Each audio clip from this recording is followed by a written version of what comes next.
Hello friends, welcome to learn computer academy. গত video পর্যন্ত আমরা মোটামুটি ফাংশন নিয়ে ডিসকাস করে ফেলেছি। আজকের ভিডিওতে আমাদের নতুন জার্নি স্টার্ট হচ্ছে।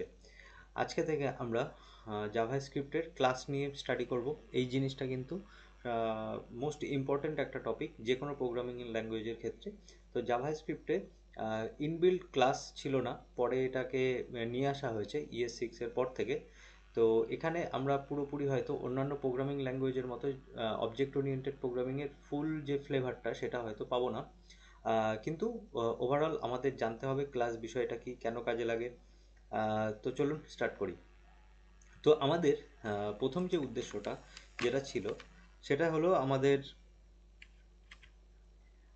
ইউজার একটা আমি এখানে তৈরি করে রেখেছি, অর্থাৎ আমাদের অবজেক্ট ক্রিয়েশন। তো আমরা জানি যে জাভা স্ক্রিপ্টের সমস্ত কিছুই কিন্তু অবজেক্ট, ইভেন ফাংশন পর্যন্ত কিন্তু একটা অবজেক্ট। তো এই অবজেক্ট ক্রিয়েট করার বিভিন্ন পদ্ধতি আছে। তো গত ভিডিওতে আমরা গত কোনো একটা ভিডিওতে আমরা দেখেছিলাম যে কনস্ট্রাক্টর একটা মেথড, মানে একটা ফাংশন বানিয়েছিলাম, সেই ফাংশন আমাদেরকে হেল্প করতো অবজেক্ট ক্রিয়েট করার জন্য। তো আপনারা যারা দেখেননি এখনও সেই ভিডিওটা, একটু পিছনে গিয়ে আপনারা দেখবেন বেশ কয়েকটা ভিডিওর পর, মানে ভিডিওর আগেই কিন্তু দেখবেন যে আমাদের কনস্ট্রাক্টর মেথড নিয়ে কিন্তু ডিসকাস করা হয়েছে। তো সেই ভিডিওটা দেখে তারপরেই কিন্তু এখানে আসবেন, না হলে কিন্তু আপনাদের বুঝতে একটু অসুবিধা হবে। তো আর যারা প্রথমবার এই ভিডিওতে এসেছেন, তো তাদের জন্য আমি একটু ওভারঅল একটা ওভারভিউ দিয়ে নেব, তারপরে আমরা ক্লাসে যাব। যদি আমরা এটা বুঝতে না পারি যে কনস্ট্রাক্টর মেথড কি করছে, তাহলে কিন্তু আমরা ক্লাস বুঝতে পারবো না অ্যাকচুয়ালি। তো আমরা জেনারেলি কি করি, এরকম একটা ভ্যারিয়েবল নিই, তারপরে ইকুয়ালস টু দিয়ে সেকেন্ড ব্র্যাকেটের মধ্যে কি আর ভ্যালু হিসাবে আমরা কিন্তু অবজেক্ট ডিফাইন করি। আর সেটাকে আমরা কনসোল করে এরকম ব্রাউজারে দেখতেও পাচ্ছি। এছাড়াও আমরা এটাকে ইন্ডিভিজুয়ালি নেম, এজ, এইভাবে এই যে যে প্রপার্টি যেগুলো আমি এখানে লিখেছি সেগুলোকেও কিন্তু এরকম একটা একটা করে দেখতে পারি। এটা আমাদের সবারই জানা আছে, এতদিনে আমরা এই বিষয়গুলো শিখে গেছি। এখন যদি এরকম একাধিক ইউজার বানাতে হয়, তো সেক্ষেত্রে আমাদেরকে কি করতে হবে যে ইউজার 1, ইউজার 2, ইউজার 3 এরকম বারবার একাধিক জিনিস, একই জিনিস বারবার বানিয়ে যেতে হবে। তো সেই কাজটা আমরা না করে আমরা কি করতাম, যে একটা কনস্ট্রাক্টর ফাংশন বানাতাম। তো কনস্ট্রাক্টর ফাংশন বানানোর নিয়ম কি? সিম্পল। আমরা একটা ফাংশন বানিয়ে নেব, সেই ফাংশনের একটা নাম রাখবো। পার্সন বানালে পার্সন বানান, আপনি যদি মনে করেন ইউজার বানাবেন তাহলে ইউজার বানান, যেটা খুশি। তো একটা সিম্পল একটা কিন্তু ফাংশন, একদম সিম্পল রেগুলার একটা ফাংশন। এর এর স্পেশাল একটা বৈশিষ্ট্য আছে যে এটার এই প্রথম অক্ষরটা কিন্তু একটু ক্যাপিটাল দিতে হয়, তাহলে কি বুঝতে সুবিধা হয় যে এটা হলো একটা কনস্ট্রাক্টর ফাংশন। তো এই কনস্ট্রাক্টর ফাংশনটাকে আমাকে একটা প্যারামিটার দিতে হবে, কারণ আমি পরে ফাংশনটাকে যখন কল করব, তো তখন সেখান থেকে আমাকে কিন্তু আর্গুমেন্ট পাস করতে হবে। এখন এই ফাংশনটা আমাকে কি দেবে, this dot name equals to name. Okay, এই জিনিসটা আমাকে তৈরি করতে সাহায্য করবে। অর্থাৎ আমার এই যে লেফট সাইডে যেটা দেখছেন সেটা হলো কিন্তু একটা কি, আর এই যে রাইট সাইডে যেটা দেখছেন সেটা কিন্তু ভ্যালু। তো এই ভ্যালুটা কিন্তু আমাকে যখন আমি ফাংশনটা কল করব তখন পাস করতে হবে। তো এটা আমার সেই যে আমি অবজেক্টে যেটা ক্রিয়েট করব সেই অবজেক্টের কি তৈরি হবে, এটা কিন্তু সেই দিস ডট নেম। আর এই নেমটা কিন্তু এটা। ওকে, এই দুটো কিন্তু হয়তো দেখতে পাচ্ছেন দুটোই কিন্তু একটু ইটালিক হয়ে রয়েছে, তো এটা জাস্ট একটা হিন্ট এডিটার থেকে যে এই দুটো সেম জিনিস, এই নেমটা কিন্তু আলাদা। ওকে, এই নেমটা কিন্তু কি। আচ্ছা, নেক্সট। এবার এই যে আমি ফাংশনটা তৈরি করেছি, এই ফাংশনের মাধ্যমে আমি কি করতে পারবো, একটা অবজেক্ট ক্রিয়েট করতে পারবো এখন। ঠিক আছে, তো সেই অবজেক্ট ক্রিয়েট করার প্রসেস কি? সাপোজ আমি জন জনের নামে একটা অবজেক্ট ক্রিয়েট করব। তো আমি যেহেতু একটা নতুন একটা অবজেক্ট ক্রিয়েট করব, তো সেই জন্য আমাকে নিউ কিওয়ার্ডটা লিখতে হবে। নিউ কিওয়ার্ড লিখে পার্সন, এইভাবে লিখতে হবে।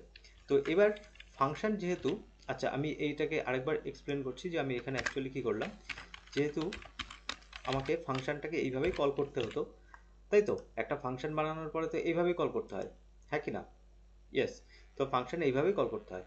তো এখন এই ফাংশন যেহেতু একটা আমার কাছ থেকে আর্গুমেন্ট চাইছে, তো সেই জন্য আমি এখানে একটা আর্গুমেন্ট পাস করে দেবো, জন ডো, এরকম। ওকে, তো এখন এই ফাংশনটাকে আমাকে একটা ভ্যারিয়েবলে স্টোর করতে হবে, লেট জন বা পার্সন 1, যেটা খুশি। তো জন নামে দিচ্ছি, বুঝতে সুবিধা হবে। আচ্ছা, এইভাবে যদি আমি এটাকে লিখে রাখি তাহলে কিন্তু আমার চলবে না। কেন? কারণ এটা একটা কনস্ট্রাক্টর ফাংশন। এই কনস্ট্রাক্টর ফাংশন আমাকে একটা অবজেক্ট ক্রিয়েট করে দেবে, মানে নতুন একটা অবজেক্ট তৈরি করে দেবে। তো সেই জন্য আমি এখানে নিউ নামে যে কিওয়ার্ডটা আছে সেই কিওয়ার্ডটাকে এখানে প্লেস করব, ব্যাস এতটুকুই। এবার এই যে ফাংশনটা ক্রিয়েট হলো, আমি যদি একটু কনসোল ডট লগ করে দেখতে চাই, তাহলে আমি এখানে জন যদি এখানে লিখি, তাহলে দেখুন একটা পার্সন ক্রিয়েট হয়েছে, সেই পার্সনটার কিন্তু একটা অবজেক্ট, তাই না? এর মধ্যে একটা প্রপার্টি রয়েছে যে নেম জন। তো এই নেমটা কোনটা, এই যে রাইট সাইডে যেটা দেখাচ্ছে এই নেমটা কিন্তু এই যে এটার কথা বলছে। আবার এর প্রোটোটাইপ আছে অবজেক্ট, দেখতেই পাচ্ছেন এর ভিতরে একটা কনস্ট্রাক্টর নামে একটা ফাংশনও আছে। এই কনস্ট্রাক্টর ফাংশনটা একটু পরেই আমরা দেখব। আচ্ছা, এবার আমি চাইছি যে এই নামটাকে গেট করতে। এখন আমি এই নেমটাকে গেট করব কি করে? তো তার জন্য আমাকে এখানে একটা ফাংশন ক্রিয়েট করতে হবে। তো দিস ডট গেট নেম, এই নামে আমি একটা ফাংশন তৈরি করছি। এক্ষেত্রেও একটা আমরা অ্যানোনিমাস ফাংশন তৈরি করে দিচ্ছি। অ্যানোনিমাস ফাংশন মানে কি, যে ফাংশনের কিন্তু নাম নেই, এই ফাংশনটার নাম নেই, আমরা জাস্ট অ্যাসাইন করেছি এই ভ্যালুতে। ওকে, তো এখান থেকে আমরা রিটার্ন করব, রিটার্ন করলাম কি দিস ডট নেম, এইভাবে। তো এটাকে যদি আমরা এখন রিটার্ন করি, এবার এটাকে একটু ওপেন করে দেখি, দেখুন এই যে গেট নেম একটা ফাংশন। ওকে, তো এখন এই ফাংশনটাকে যদি আমাকে কল করতে হয়, তো আমি লিখব ডট গেট নেম, এইভাবে। এবার কি প্রিন্ট হয় দেখি, get name is not a function, John dot get name is not a function. তার মানে আচ্ছা, এখানে একটা স্পেলিং মিস্টেক ছিল, একটা ছোট্ট টাইপও ছিল, ব্যাস। এখন দেখুন এই যে গেট নেম, সুন্দরভাবে কিন্তু আমাদের নামটা প্রিন্ট হলো। এবার আপনারা নিজেরাই কিন্তু এরকম দিস ডট এজ, তারপরে তার জন্য আলাদা একটা ফাংশন বানাবেন যেখান থেকে এজ পাওয়া যাবে। তারপরে ধরুন দিস ডট লোকেশান, আবার আরেকটা এর ভিতরে ফাংশন বানাবেন যেখান থেকে দিস ডট গেট লোকেশান। এরকম নামে আপনি একাধিক মেথড বানাতে পারেন, একাধিক প্রপার্টিসও বানাতে পারেন। ঠিক আছে, তো আমরা তো দেখলাম যে এখানে একটা আমরা অবজেক্ট তৈরি করতে পেরেছি। তো এরকম কি আরও অবজেক্ট তৈরি করতে পারবো? আমরা এখানে কিন্তু যত খুশি এরকম তত অবজেক্ট ক্রিয়েট করতে পারবো। তো এর নাম রাখলাম জেন, আর এখানেও রাখলাম Jane Doe. Okay, Jane Doe, এই যে জন ডো প্রিন্ট হয়েছে। যেমন আমরা যদি এখন এখানে লিখি যে জেন, তাহলে কিন্তু জেন ডোর নামটা এখানে প্রিন্ট হবে। আচ্ছা, এবার আমরা একটা জিনিস এখানে দেখতে চাইছি যে এই যে আমরা যে জন নামে যে জিনিসটাকে তৈরি করলাম, সেই জন কি অ্যাকচুয়ালি এই পার্সনের সঙ্গে কোনো রিলেশন আছে? মানে পার্সন থেকেই কি তৈরি হয়েছে, মানে পার্সনের কি একটা ইনস্ট্যান্স? তো এগুলোকে কি বলা হয়, ইনস্ট্যান্স এক একটা। নামটা একটু শক্ত। তো ইনস্ট্যান্স মানে হলো এক্সাম্পল। তো সিম্পল আপনারা এইভাবে ধরতে পারেন যে একটা এক্সাম্পল মানে একটা অবজেক্টের এক্সাম্পল তৈরি করেছি।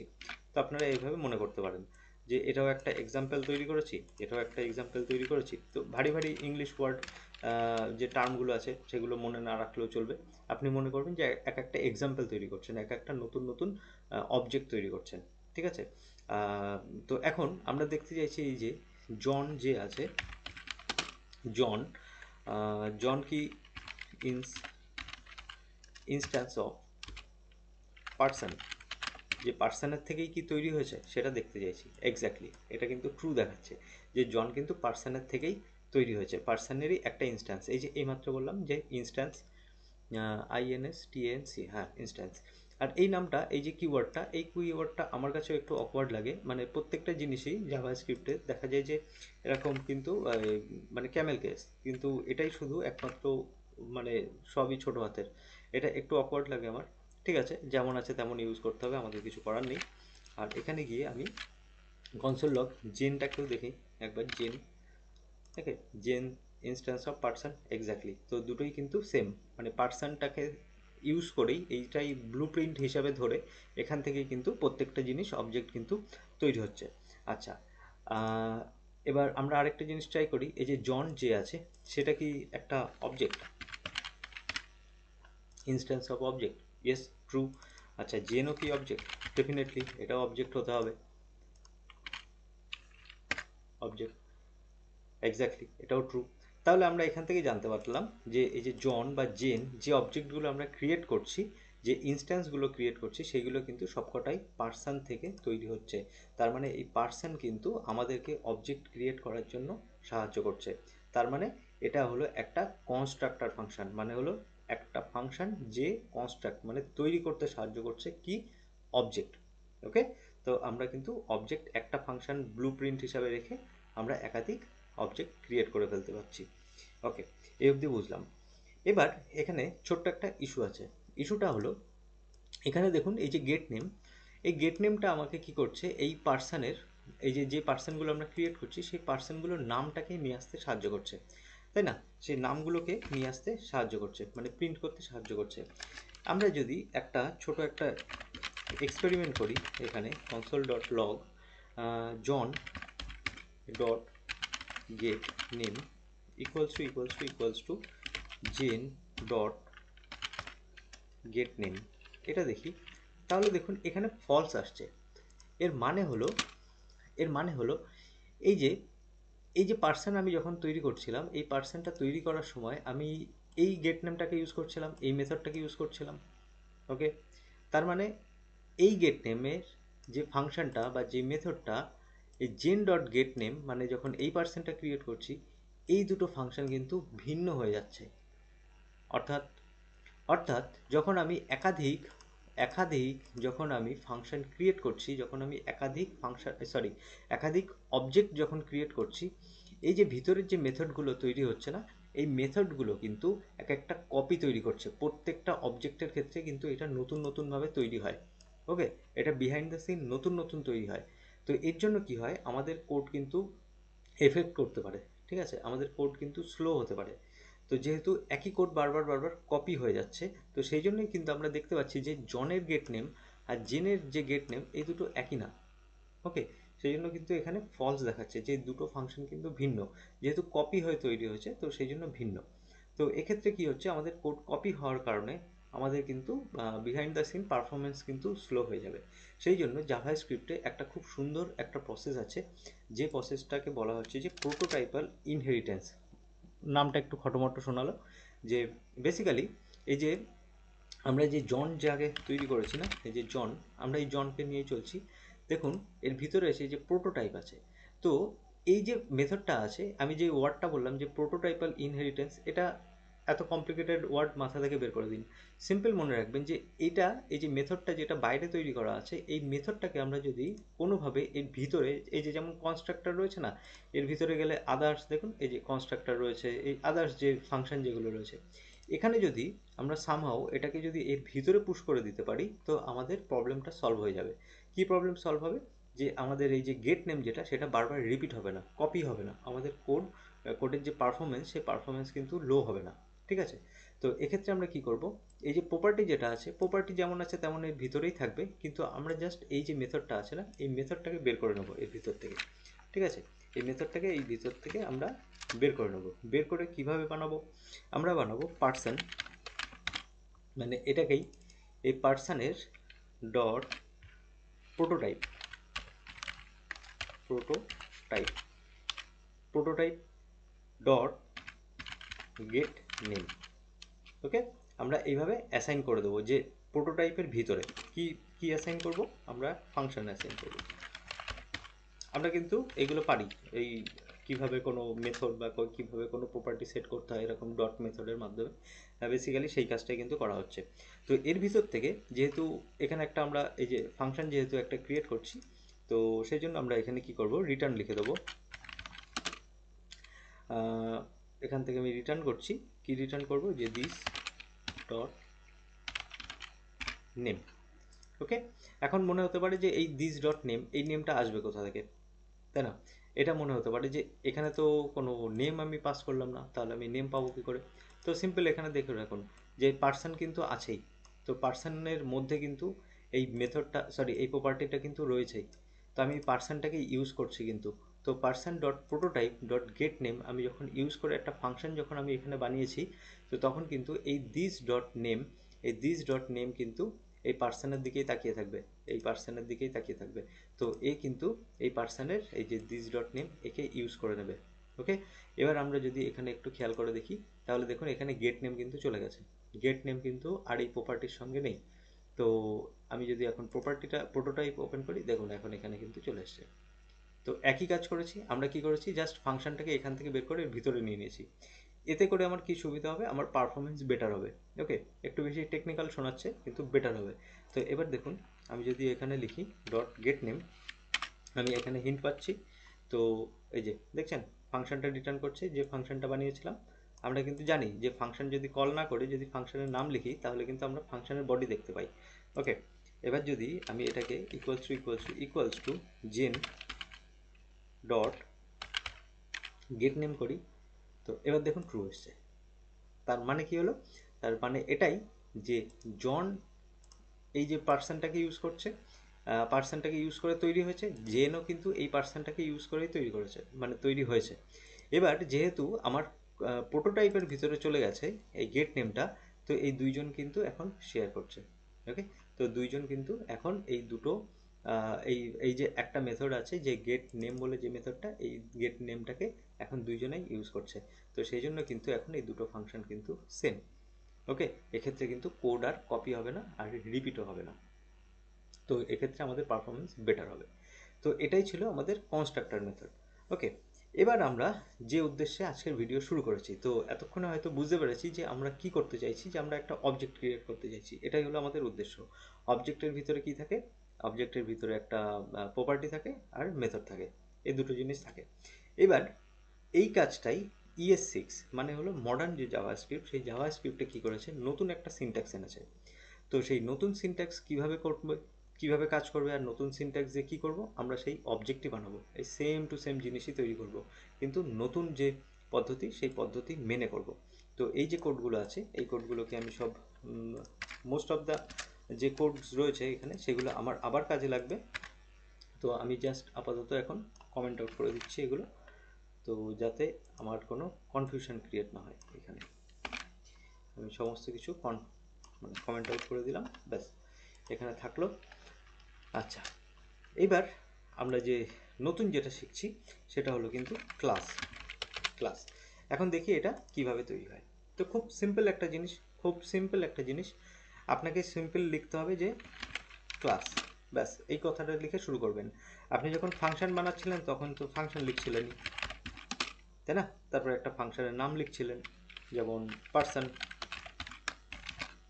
এরকমই তো কাজটা করছিলেন। এই কিছুক্ষণ আগে তো তাই করলাম আমরা, তো এখানেও তাই করবেন, কিন্তু এখানে এসে লিখবেন ক্লাস ফাংশনের পরিবর্তে। আর এই পার্সনের যে ব্র্যাকেটটা এটা দেওয়ার আর প্রয়োজন নেই। তার পরিবর্তে কি হবে, এখান থেকেই সেকেন্ড ব্র্যাকেট চালু হয়ে যাবে অবজেক্টের মতোই। ওকে, তো পার্সন একটা আমরা ক্লাস তৈরি করছি, মানে এটাও কিন্তু একটা সেই আমরা লেআউট টাইপের তৈরি করছি। আচ্ছা, এবার এটা তৈরি করার পরে এই হলো বেসিক সিনট্যাক্স, ঠিক আছে? ক্লাস তৈরি এই হলো বেসিক সিনট্যাক্স। এখানে কোনো ইকুয়ালস টু দেবেন না, মানে ভুল করে এখানে আবার ইকুয়ালস টু দিয়ে দেবেন না, বা ফাংশনের মতন এরকম ব্র্যাকেট প্লেস করবেন না, সিম্পল এইভাবে লিখবেন, ব্যাস এতটুকুই। তো ক্লাস তৈরি হলো, এটা হলো একটা সিনট্যাকটিক সুগার, মানে একটা র্যাপার টাইপের। ওকে, তো কিসের র্যাপার? এই যে আমরা ফাংশনটা বানিয়েছি না, এই ফাংশনটাই অ্যাকচুয়ালি এই ফাংশনটারই একটা র্যাপার, মানে এর ওপরে আরেকটা লেয়ার তৈরি করা, ব্যাস এইটুকু। এবার এর ভিতরে স্পেশাল কাইন্ড অফ আরেকটা ফাংশন আছে, সেই ফাংশনটাকে আমরা ইউজ করবো এখানে। সেটা কি না হলো কনস্ট্রাক্টর। কিছুক্ষণ আগে কিন্তু আমরা এখানে দেখেছিলাম সেই জিনিসটা।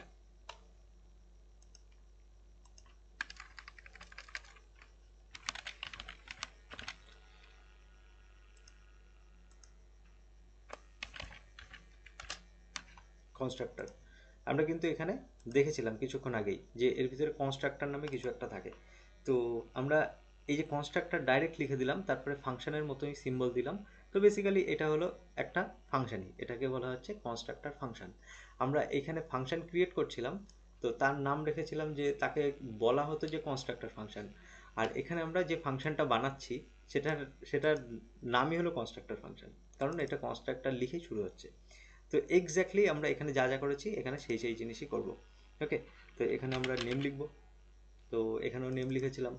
তারপর কি লিখেছিলাম, this dot name equals to name, copy paste, same to same জিনিস। তো এই কনস্ট্রাক্টর ফাংশনটা কি হবে, এটা স্পেশাল কাইন্ড অফ ফাংশন। তো এই ফাংশনটা কি করে, যখনই আপনি এরকম একটা অবজেক্ট ক্রিয়েট করবেন, সেই অবজেক্ট ক্রিয়েট করার সঙ্গে সঙ্গেই আপনার এই কনস্ট্রাক্টর ফাংশনটা অটোমেটিক্যালি রান হবে। কী হবে, অটোমেটিক্যালি রান হবে, আপনাকে কল করার দরকার হবে না। আর যখনই এটা রান হয়ে যাবে, তো সঙ্গে সঙ্গে আপনি এখানে যে ফাংশনটা কল করার সময় যে আর্গুমেন্টটা দেবেন, সেই আর্গুমেন্টটা এর মধ্যে পাস হয়ে যাবে, ঠিক আছে? তো এই ফাংশনটা কিন্তু অটোমেটিক্যালি রান হয়। আচ্ছা, এবার নেক্সট আমাদের আরেকটা জিনিস ছিল যেখানে আমরা এই যে প্রোটোটাইপের মাধ্যমে একটা গেট নেম বলে ফাংশন ক্রিয়েট করছিলাম। তো এখানে আর প্রোটোটাইপের প্রয়োজন হবে না, আপনি সিম্পল গেট নেম আর ফাংশন কিওয়ার্ডেরও প্রয়োজন হবে না, গেট নেম নামে একটা ফাংশন ক্রিয়েট করে দিন। ঠিক আছে, আর এর ভিতরে কি করবেন, এখানে যা লেখা ছিল সেটাই লিখবেন, কপি করে এখানে এসে পেস্ট করে দিন। তো এই ফাংশনের কাজ কি, দিস ডট নেম মানে নেমকে রিটার্ন করা। তো ব্যাস এতটুকুই আমাদের আমাদের কিন্তু ক্লাস রেডি, ব্যাস এতটুকুই। আপনি শুধু জাস্ট ওপরেরটার সঙ্গে কম্পেয়ার করে দেখুন যে এই লাইনটাই এক্সট্রা, মানে একটা র্যাপার ফাংশন, মানে এক্সট্রা একটা লেয়ার কাইন্ড অফ। তো সেই জন্যই সিনট্যাকটিক সুগার বলা হয়। আচ্ছা, তো এবার আমাদের কি করতে হবে, সিম্পল এখানে যে অবজেক্টটা আমরা তৈরি করেছিলাম না একটা জন নামে, সেটাকেই তৈরি করব, ব্যাস সেম টু সেম। এবার আমি যদি কনসোল লক করি, কনসোল লক করব জন, তাহলে দেখি, দেখুন সেই সেম জিনিস কিন্তু এখানে তৈরি হয়েছে। এখানে কনস্ট্রাক্টর কিন্তু একটা ক্লাস এখানে দেখাচ্ছে। আর আমি যদি গেট নেম এখান থেকে পেতে চাই, গেট নেম এই যে জন্ডো, আর আপনি যদি শুধু গেট নেম এখানে লেখেন তো ফাংশনের বডিটা পর্যন্ত আপনি কিন্তু এখান থেকে দেখতে পাবেন। ওকে, তো একদম সিম্পল জিনিস। আর জেন যদি তৈরি করতে চান তো এখান থেকে জেনও তৈরি করতে পারবেন, একই জিনিস, ডিফারেন্স কিছুই নেই এর সঙ্গে। তো এখানে জনের বদলে জেন লিখে দিন, ব্যাস এখানে জেন্ডো চলে আসলো। তো এর একটা বিশেষত্ব আছে, সেটা খেয়াল রাখতে হবে যে এটা কিন্তু হয়েস্ট হয় না ফাংশন, যেমন এই যে নর্মাল যে রেগুলার ফাংশনগুলো না, এগুলো কিন্তু হয়েস্টিং হয়ে যায়। আর কিন্তু এইটার ক্লাসের ক্ষেত্রে আপনি হয়েস্টিং পাবেন না। তো এর অর্থ হলো, মানে আপনি ফাংশন, রেগুলার ফাংশন আপনি পরে ক্রিয়েট করলেন, হয়তো আপনি এখানে লিখলেন, সাপোজ একটা এক্সাম্পল দিচ্ছি আমি, এরকম অ্যাড নামে একটা ফাংশন ক্রিয়েট করেছেন, অ্যাড নামে, ওকে, এই ফাংশনটাকে কল করছেন। এখন এখানে বলছে যে reference error add is defined, ঠিক আছে, কোনো অসুবিধা নেই। আমি এখানে গিয়ে কী করবো, একটা ফাংশন ক্রিয়েট করে দেবো, তার নাম লিখে দেবো অ্যাড, অ্যাড, ব্যাস আমার এরর চলে গেছে, কোনো অসুবিধা নেই। কারণ কি হয়েছে, এই ফাংশনটা না বিহাইন্ড দ্য সিন কি হয়েছে, বিহাইন্ড দ্য সিন জাভাস্ক্রিপ্ট এটাকে তুলে এখানে নিয়ে বসিয়ে দিয়েছে। সিম্পল, যখন এই পেজটা যখন ফার্স্ট টাইম রান হয়েছিল না, তো ফাংশন ভ্যারিয়েবল সমস্ত কিন্তু টেনে ওপরে উঠে যায়। তো জাস্ট এইভাবে ইমাজিন করবেন, নাহলে কিন্তু কঠিন কঠিন অনেক ওয়ার্ড এখানে ইউজ হয়। তো সেক্ষেত্রে অনেকের ক্ষেত্রে কিন্তু এটা বুঝতে অসুবিধা হয়। তো জেনারেল যে ফাংশন রয়েছে, তো রেগুলার যে ফাংশন, এই ফাংশনগুলো কিন্তু টেনে ওপরে উঠে চলে আসে, জাস্ট এই এই জিনিসটাই মনে রাখবেন। তো এটাকে বলছে হয়েস্টিং, মানে হলো উত্তোলন করা, ওপরে উঠে আসা। তো এখানেও আপনি যদি লেখেন বা এখানে লেখেন, সেক্ষেত্রে দেখবেন যে এরর চলে গেছে। আর এর ভিতরে এসে আপনি যদি এখন রিটার্ন লিখে দেন, ধরুন এরকম 125 এরকম রিটার্ন করেছেন, এবার এই যে এখান থেকে যে রিটার্নটা হয়েছে, তো অবভিয়াসলি আমাকে এখানে যদি আমি কনসোল লগ না করি তাহলে এটা দেখতে পাবো না, তাই না? তো এরকম কনসোল লগ করলে আমি কিন্তু 125 দেখতে পাচ্ছি। কিন্তু এখানে কিন্তু একটা ছোট্ট বিষয় আমাদের মনে রাখতে হবে, এই ফাংশনটা যখন আমি রেগুলার ফাংশন তৈরি করেছি সেই জন্য কিন্তু ঠিক আছে, কিন্তু আমি যদি এই ফাংশনটাকে এইভাবে ক্রিয়েট করতাম যে একটা ভ্যারিয়েবলের মধ্যে স্টোর করে, মানে ফাংশন এক্সপ্রেশন ক্রিয়েট করতাম যে কনস্ট অ্যাড ইকুয়ালস টু, তাহলে কিন্তু দেখুন যে can not access add before initialization. এটা কেন? এইটার কারণ কিন্তু ফাংশন হোয়েস্টিং এক্ষেত্রে হচ্ছে না, কারণ হলো এটা কিন্তু একটা ভ্যারিয়েবল কনস্ট। তো আমরা জানি যে কনস্ট দিয়ে যদি কোনো ভ্যারিয়েবল তৈরি করা হয় বা লেট দিয়ে তৈরি করা হয়, তো সেটা ওপরে তৈরি করতে হয় আর এটাকে নিচে এসে লিখতে হয়, তাই না? তো এই যে নিয়মটা আছে এটাকেই বলছে কিন্তু হয়েস্টিং।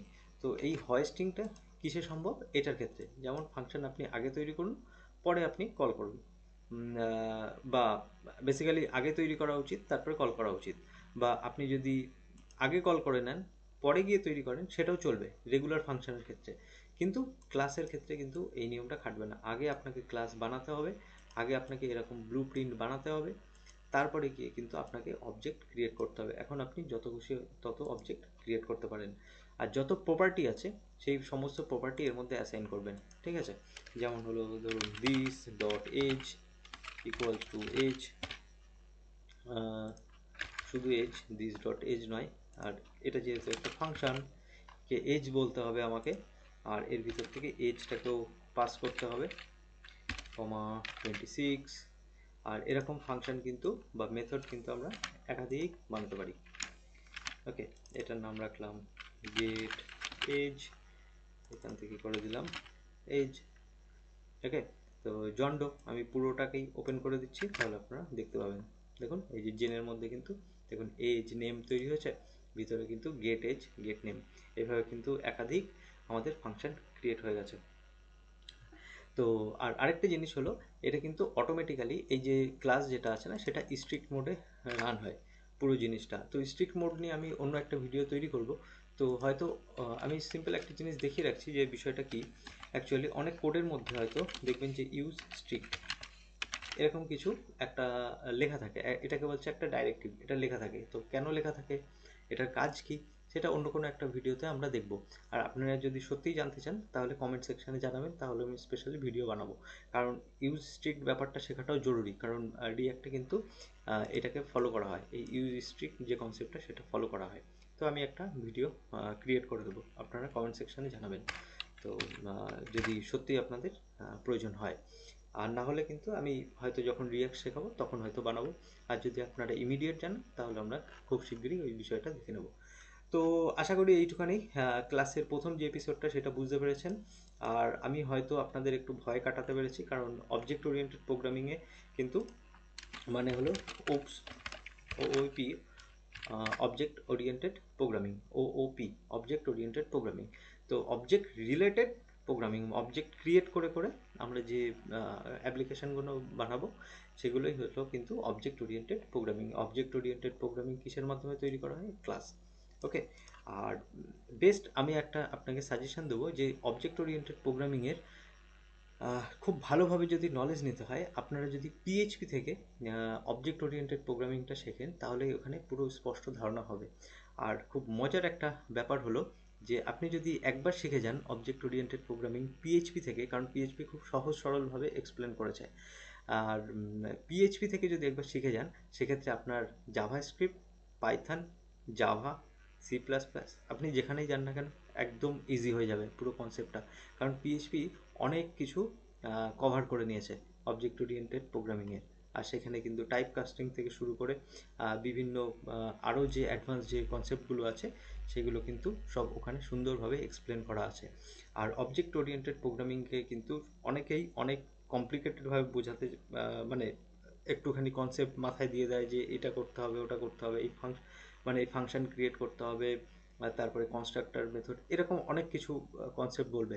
তো আমি চেষ্টা করব সিম্পল ওয়েতে যে অ্যাকচুয়ালি এটা কেন বানাচ্ছি, এটা আমার বানিয়ে লাভটা কী হচ্ছে, সেই জিনিসটা যদি একবার বুঝে যাই তাহলে শেখাটাও কিন্তু অনেক ইজি হয়ে যাবে। তো আমি চেষ্টা করব খুব সহজ সরলভাবে বোঝাতে। আজকের ভিডিওটা কেমন লাগলো কমেন্ট সেকশানে জানাবেন, আর চ্যানেলটা যদি লাইক শেয়ার সাবস্ক্রাইব না করেন তাহলে অবশ্যই করে নেবেন।